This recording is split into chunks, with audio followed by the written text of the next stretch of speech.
contre, entre guillemets, Michel.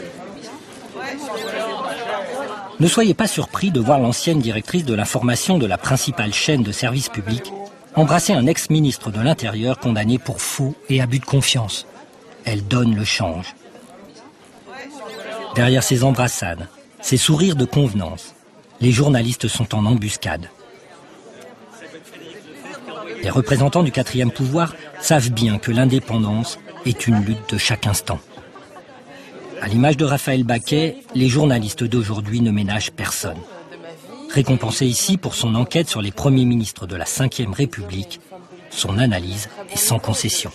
Je ne sais pas dans quel autre pays on pourrait trouver comme ça 12 responsables politiques de si bon niveau, qui sachent aussi bien raconter et analyser ce qu'est le pouvoir.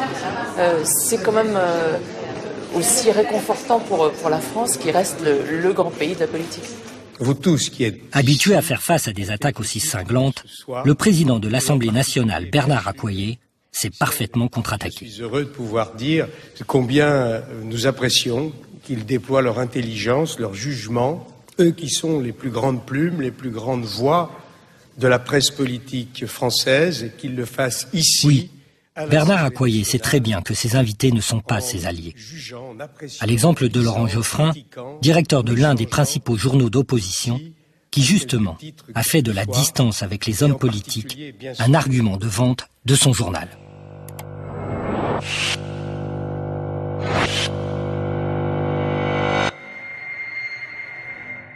Le tutoiement symbolise une proximité excessive.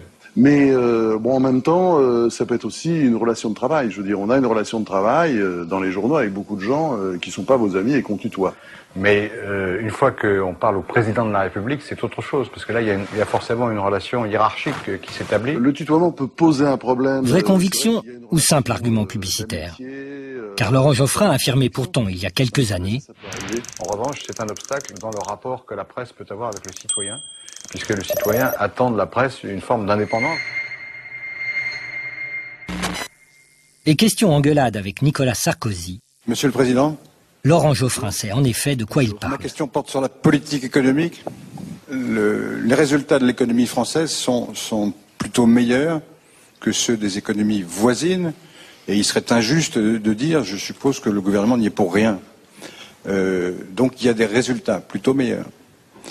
La question est la suivante, c'est que... Je commence bien ma semaine, monsieur Geoffrin. Oui, mais...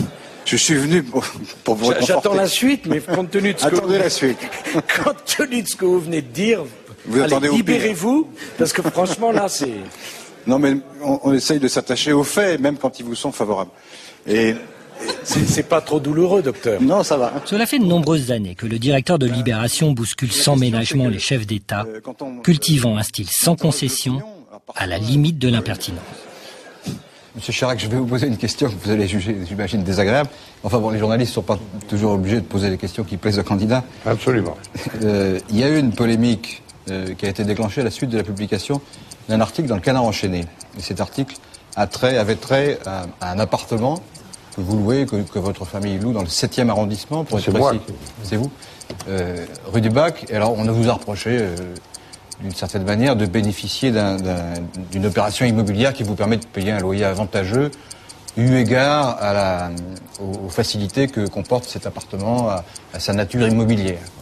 Alors, vous avez répondu que tout ça était légal et donc il n'y avait pas d'irrégularité. Personne ne nous a contredit sur ce point.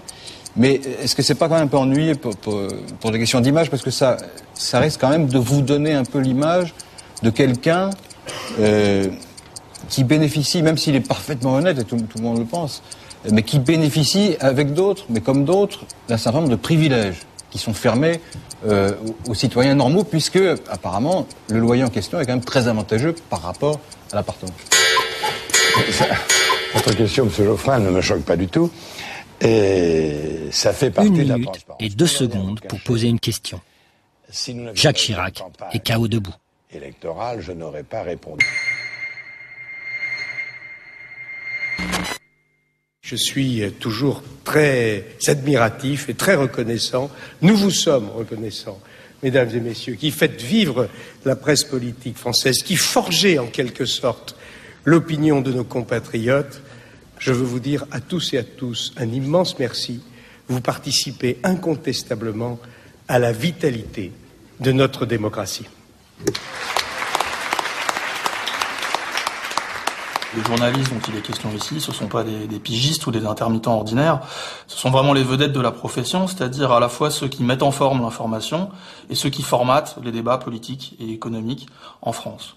Or, si on s'intéresse à ces journalistes vedettes, ils sont en fait assez peu différents des politiques, mais aussi des patrons avec lesquels ils partagent de nombreux traits sociaux communs. Alors ça veut dire quoi ? D'abord, ça veut dire qu'ils viennent des mêmes milieux sociaux. Si on regarde les journalistes connus en France, on aura beaucoup de mal à trouver un fils d'ouvrier, un fils d'employé ou un fils d'agriculteur parmi eux. En revanche, des enfants de médecins, on en trouvera beaucoup, des enfants de diplomates, voire des enfants d'industriels. Alors ce sont des gens qui viennent de milieux semblables, ce qui permet une certaine familiarité entre eux, et puis ce sont aussi des gens qui ont suivi les mêmes formations. Quand on pense aux journalistes, on imagine souvent journalisme égale école de journalisme.